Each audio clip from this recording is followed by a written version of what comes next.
friends, Laura A. Grace here, the author of Dear Author, Letters from a Bookish Fangirl, Team Lines of Poetry Collection, and Manga and Anime Devotional for Otakus, which is free on a variety of platforms. I'll leave a link down below in case if you'd like to check it out. Happy Wednesday, my friends! I am so excited to be back doing Top 5 Wednesday. I know these past 2 weeks I did not. There weren't really any prompts, and then sad to say, my iPod broke, and so I didn't really have a way to film there for a little bit or like do much of anything that I was doing before, but it is so good to be back with you, friends. I'm just so excited to just be kicking off Top 5 Wednesday. It has just been so good to be here. But in case if you're not familiar with Top 5 Wednesday, Top 5 Wednesday was formed by Lainey back in 2013. The group is now since on Goodreads, and I'll leave a link down below in case if you also like to check it out. I'm sort of unofficially putting the prompts together for Top 5 Wednesday, and since yesterday was election day, I thought that we would do great leaders. I just realized I forgot to say what we do on Top 5 Wednesday. Basically, we have a host that puts together a series of prompts, and then we answer those prompts on Wednesdays with 5 books, or in this case, manga, to reflect that said prompt. And like I just voiced, we are doing great leaders because yesterday was election day, and I feel like just having great leaders is like essential, like in real life and in fiction. But it'd be fun to spotlight what are some of our favorite really good leaders in fiction, or if they're like not necessarily in leadership, that character like displays or shows really good leadership skills. I am really excited for today's post because, and I realize I don't have the volume 4 number 1 here that we're going to do, but it's sort of a two-way tie. I'm going to say Rengoku and Giyu from Demon Slayer because I was about to say both of them, but no, that's not necessarily true because Giyu is not my favorite Hashira from Demon Slayer, but I feel like he does have really good leadership skills and that he really does shows this solid and quiet leadership that, I don't know, I feel like it needed to be recognized, even if no, he's not my favorite character. Rengoku, on the other hand, I really like him. He is so amazing. And I recently did, well, not very recently, but last month I did do an impressions post on the first episode of the 2nd season of Demon Slayer, and it was amazing. That's probably actually why Rengoku came to mind, because that episode was everything, and I think it just showed how incredible Rengoku's character is, but just also why he's also a really great leader, because he cares for the people around him and he is passionate on defending other people and keeping them safe. And then, of course, you bring in Rengoku's passion and his passionate nature in general, and it makes him just that much more awesome. And I'll leave a link below to my impressions post if you'd like to check it out beneath the tangles. It was my first one that I ever did, and I was really excited. But Rengoku, hands down, I had to just mention him because, man, I really like his character so much. For number 2, I'm also excited to be doing this leader because they were the second person that came to mind after Rengoku, and that is, of course, Daichi from Haikyuu. Oh my goodness, I love Daichi. Like, granted, Hinata is like my all-time favorite character, but Daichi is definitely in my second and third. Him and Suga, I love them both so much. I admire them as characters and just how really incredible Daichi is as a leader. He really knows how to just encourage his teammates and his team. He knows like exactly what they need, and even if he doesn't always understand the things that they do, he still supports them and just lifts them up and encourages them and really helps them just to grow as a person. Like, hands down, that is just awesome qualities of a great leader. And I just like Daichi, like just as a character by himself, even outside of a leader, but I really feel like he is just a very good character that just is a natural leader. It's been interesting. I've been reading through Haikyuu actually the past few weeks, days, however much time it's been since my iPod broke basically. And it was interesting having a flashback of Daichi, of who he was in middle school. And I'm pretty sure it was covered in the anime, but I felt like it was more impactful in the manga for some reason. And it literally just makes him that much cooler because he really was almost like a go-getter in a sense, but in a really quiet and I might say timid way, but just in his own quiet way of where he wanted to grow, he wanted to be better, and you need a leader to want that for themselves so that they can help other people also grow and become better as well. Granted, this is just in reference to volleyball, but I feel like that just sort of applies to leaders in general, if that makes sense. So, of course, Daichi had to be featured for number 2, of course. For number 3, I'm really excited to feature this one, even though technically I have not finished reading this series, and that is Magic Knight Ray Earth. I got the hardcovers earlier this year, and I will leave a link or like a little video thing here if you like to check out the unboxing that I did for it, because oh my goodness, I have to do a shout out to Shay at Shay Geeks Out and Maeve at Maeve Ever Reading, who both have gushed about how incredible this series is, and Shay even was like, it's better than Sailor Moon.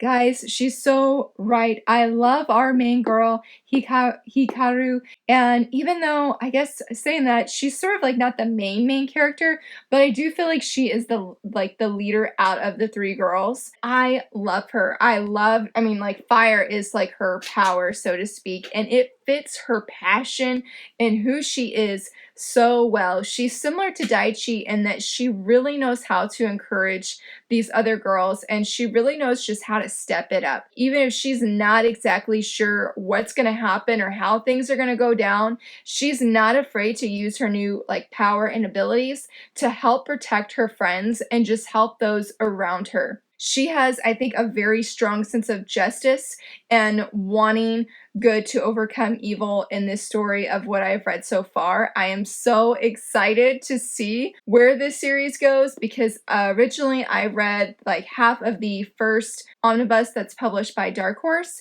and I did flip through and I have read all of the volume 1 of this one, and it's just been a while. But when I was rereading bits and pieces to just sort of have like a refresher before this video, I was just like, oh my goodness, like I forgot just how amazing this like manga is. It's just so good, and I love just really again how Hikaru really displays these leadership qualities, and I think she's really gonna grow and just become a stronger leader for these girls. And I feel like while she's a different leader than Rengoku and Daichi, where she's not the sole head leader, I feel like she just knows how to be there for her friends and protect them. So she's another really great character that came to mind that I wanted to feature, because when I think of her, I just think of her love and her passion and her fire to support the people around her, and just really has that desire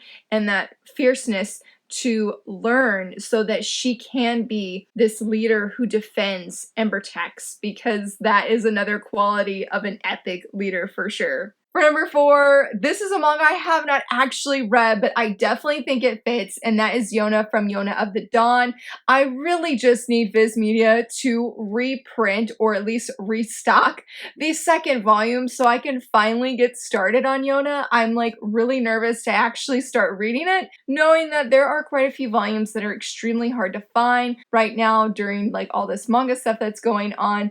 But while Yonah, I think, may not be maybe the best leader in the beginning, and I don't mean that like as like a bash or disrespectful to her, because there's a lot that goes on and there's a lot of grief that happens in this volume. I think that she, as like the manga progresses, because we're like on 34, 35 or somewhere around there. I know we're past volume 30 at this point, but by like that time, I think she's really growing into the leader that her father imagined her to be, and just has really exceeded probably expectations that have been put on her, maybe not by her close friends or her close group, but just maybe from other people in her kingdom, whether that's just like, I don't want to say peasants, because that definitely made me a Tsuzuki from Haikyuu, and I totally blame him for me thinking that, but I would say, I guess, just the ordinary, regular people who are not royalty. That's what I was trying to say. There we go. Just took me a little bit to get to that. But I think maybe she exceeded everybody's expectations and that she has really become this fierce young woman who's willing to learn, sort of like Hikaru from Magic Knight Rayearth, that she's willing to learn and she's willing to grow and do what she needs to do to provide for her people and be the leader they need her to be during this crazy time. I mean, I don't think she's actually gone back and sat on the throne, so to speak, just yet, not even in the latest volumes. But that's what I'm pretty sure that they're working towards, and that she's willing to endure hardship, which is something I think a leader needs to have, because obviously the path that a leader walks, and any person walks, is not going to be easy, and a leader naturally has those weights on their shoulders of other people and carrying them and being the one that makes the decision on their behalf, but needs to be, you know, what hopefully a good leader would want, a decision that's going to benefit them in a positive way. And Yonah really displays that, I feel, as the series progresses. Again, I have not actually sat down and read all of volume 1, but these are things that I feel like I've just picked up from what other people have said about Yonah of the Dawn and Yonah specifically, and even what I have read just in this first volume. And for number 5, last but not least, I'm really excited for this one because I am going to say Optimus Prime from Transformers. Our family recently finished watching the cartoon, or I guess it'd be a cartoon. I was about to say anime, but it's not anime, but the cartoon anyway of Transformers Prime, and it was so good. And I recently was writing a review for, I think it's cleanfictionmagazine.com, and I wrote a review on Transformers. And as I was skimming through it and refreshing my mind, I forgot how much I really enjoyed seeing these Transformers and just getting to see the origins of the actual manga. And I did a manga review with my oldest when we read this together, and while it's not goes in a numeral order, I guess you would say, Optimus Prime is awesome. No matter what chapter he is in, no matter what time frame, he's just always a really incredible and amazing leader. And also Rodimus Prime, which is near the end of this manga. I loved Rodimus. I've never met him before until I read this manga, but yes, him and Optimus just are so amazing. I mean, they are another great leader that just shows they're willing to endure and fight for what they believe in and what they feel is the way to keep other people, I will just say Transformers, safe, and, keep them from Megatron, ruling over them with a strict fist. Granted, Megatron is a interesting leader in his own way. I think he's sort of in Transformers Prime anyway, he was a pretty good leader. Didn't always agree with all of his decisions, of course, but he was a good leader. And so, but I love Optimus, and it was great to see how he's with the Autobots and how he's not willing just to send them out to do, I'm not going to say the dirty work, but if they, if their lives could be on the line, so to speak, or they're all spark, that Optimus is going to be right there with them on the front lines, doing what he can to fight as well for justice and mainly for peace. That is another great quality of a leader. This has actually been really fun thinking about different leaders and different qualities that leaders reflect and just why it's, I guess, meaningful to me. And so, yes, definitely Optimus Prime and Rodimus Prime. Fantastic leaders, hands down. And yeah, that wraps up my 5 choices that I would choose for great leaders. And as I said, this was really fun thinking about what I feel is a good leader. And what about you guys? What are some good leaders that you feel are in manga, or characters that reflect good leadership skills or just leadership in general? I would love to hear from you, friends, and let me know, have you guys read any of these manga titles? What did you think of them? Again, I would love to hear from you guys. If you enjoyed this video, please give it a thumbs up and subscribe, and thanks so much for watching. Bye!